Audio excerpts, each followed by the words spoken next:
Iraq is in the grip of corruption. Who bears responsibility and where does the solution lie? Listen to the full version on the official dinarreport.com website and become our supporter on Patreon. Last updated, August 22, 2024. The Independent Investigative Report. Today, Iraq lives in the grip of deep-rooted corruption. Similar to a multi-headed ogre that does not stop growing and expanding, seizing the country's resources and obstructing development and progress efforts. Despite efforts to combat this scourge, corruption continues to worsen, raising urgent questions about who bears responsibility for the continuation of this situation and where real solutions can be found. Sudanese government censorship, efforts of questionable effectiveness. Since Mohammed Shia al-Sudani assumed the position of Prime Minister, fighting corruption has been his government's top priority.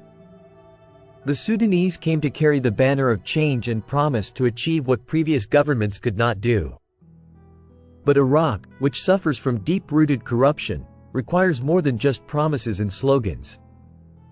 The new government issued many directives, including a call for an immediate response to corruption reports and the implementation of judicial decisions within 24 hours, but these efforts, despite their apparent seriousness, are still subject to doubt.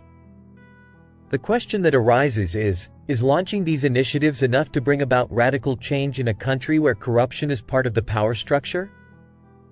Al-Sudani may be right in his enthusiasm to fight corruption, but can he withstand the challenges of political pressure and internal collusion? Corruption in Iraq is not just an individual case here or there. It is a complex system that benefits influential parties capable of aborting any attempt at reform. Although Sudanese has begun to move stagnant waters through bold decisions, his success remains dependent on his ability to confront the whales of corruption that have deep networks within state institutions. In light of these complications, can the Sudanese government fulfill its promises, or will it join the list of governments that made big promises but failed to fulfill them? House oversight, poor performance and limited impact, is supposed to play the Iraqi Council of Representatives a central role in monitoring the government and holding those responsible for corruption accountable. However, the reality reflects a clear weakness in the Council's performance, as it has often become part of the problem rather than part of the solution. The political alliances that control the Council are often a stumbling block to activating its oversight role. This manifests itself in delaying or disrupting parliamentary inquiries under partisan pressure or as a result of political bargaining. This weakness in the supervisory role exacerbates the phenomenon of corruption and provides the corrupt with the opportunity to evade accountability. The Council, which was supposed to be the guarantor of protecting the people's rights and monitoring the performance of the executive authority, has become a tool in the hands of political alliances that prefer to preserve their own interests at the expense of the public interest. In this context, the influence of narrow partisan interests that hinder the work of the Council cannot be ignored. These interests prevent the activation of parliamentary oversight as required, and make it difficult to pass the necessary laws to combat corruption. The result is that corruption files remain unresolved, without a radical solution, which weakens the people's confidence in the House of Representatives and enhances the climate of impunity. Judicial oversight, weakness in resolving major cases. The judiciary in Iraq is considered the last stronghold that citizens must resort to in the face of corruption, but this fortress has also become breached. Key weakness of the judicial system in dealing with major corruption cases reflects a deeper problem of independence and political pressures affecting the administration of justice. Many cases related to corruption remain stuck in the corridors of the judiciary, where trials are delayed and rulings are postponed due to political interference or pressure exerted by influential people. This dynamic not only obstructs the course of justice, but also reinforces a culture of impunity.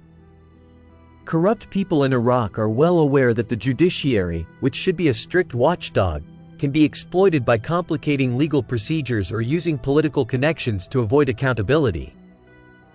In this climate, corruption becomes an integral part of daily life, and citizens feel that the judicial system is powerless to protect them or preserve their rights. Without real and comprehensive reform of the judicial system, corruption will continue to spread unchecked, and the Iraqi judiciary will continue to be seen as part of the problem rather than part of the solution. The role of media and culture, between awareness and misinformation. The media in any society is the watchdog and the voice of the oppressed. But in Iraq, the media is often part of a network of interests that fuels corruption rather than exposes it. The Iraqi media has the ability to expose corruption and shed light on illegal practices, but this role is often undermined by political and economic ties that limit its independence. The media, which is supposed to be a platform for transparency, often turns into tools of misinformation.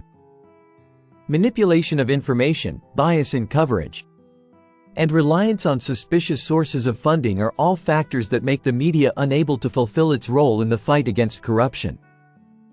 Instead of being a means of educating the public and motivating them to hold them accountable, the media has become part of the system that protects the corrupt and closes the doors to any attempt at reform.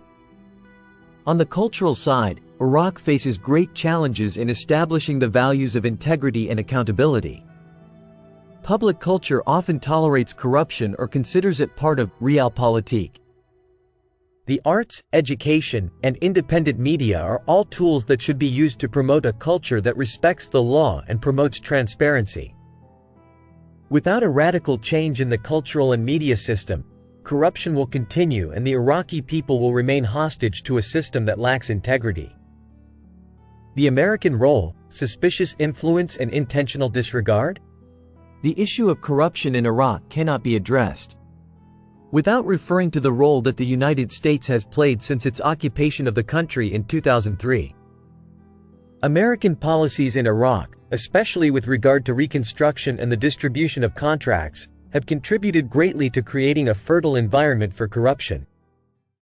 Many U.S.-financed reconstruction contracts were not well thought out and were implemented without adequate oversight, resulting in billions of dollars being wasted.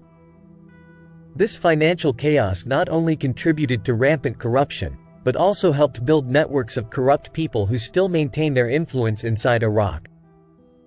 Although U.S. forces have largely withdrawn, American influence remains strong in Iraq. There are accusations that the United States turns a blind eye to some corruption files in order to preserve its strategic interests. These policies, whether the result of negligence or design, have contributed to the deepening of the corruption crisis in Iraq, making it difficult for any Iraqi government to achieve real progress in combating this phenomenon. The role of the United Nations, international oversight and its limited impact. The United Nations, which is supposed to be a neutral international body that contributes to enhancing transparency and supporting the rule of law, was not immune from criticism in Iraq. Some UN-run aid programs have faced accusations of corruption or mismanagement, reducing Iraqis' confidence in the UN's oversight role. Limited transparency in UN operations and the absence of real accountability for those working in these programs have raised questions about the effectiveness of international oversight in combating corruption.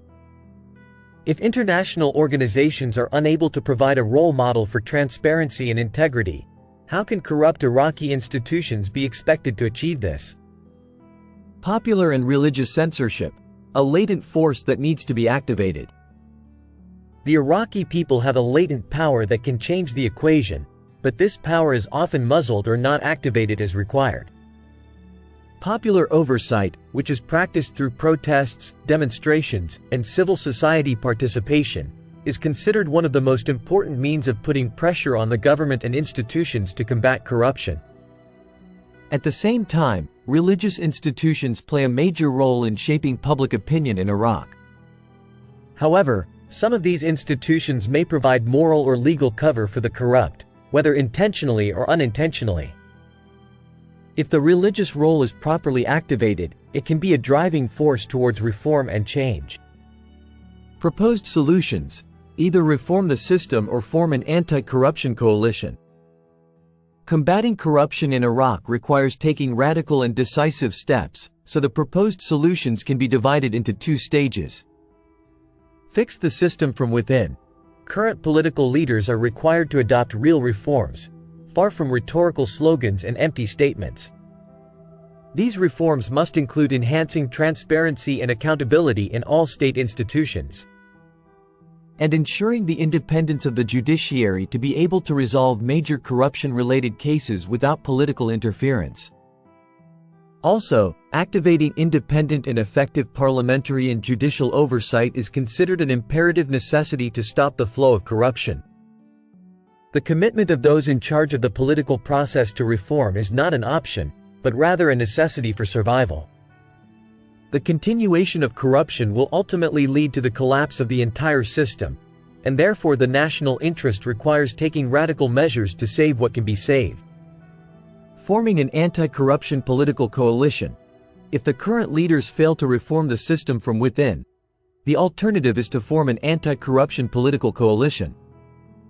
This coalition must include independent and honest political forces capable of presenting a new generation of politicians and administrators who are committed to the principles of transparency and integrity. The new coalition must have a clear program aimed at restoring the people's confidence in government institutions, and work closely with civil society organizations to educate citizens and motivate them to participate effectively in monitoring the government's performance. Supporting the coalition internationally is also a necessary step to strengthen its position and undertake the structural reforms required to eliminate corruption. The international community, especially countries and organizations that have an interest in Iraq's stability, must realize that supporting the anti-corruption coalition is in everyone's interest and enhances the chances of building a stable and transparent state. Ultimately, the battle against corruption in Iraq remains an existential battle that requires the combined efforts of all components of society. Real reform will not be achieved unless there is a strong political will supported by enlightened popular awareness. Iraq needs a real renaissance that begins with breaking the cycle of corruption to provide a better future for future generations. Listen to the full version on the official dinarreport.com website and become our supporter on Patreon.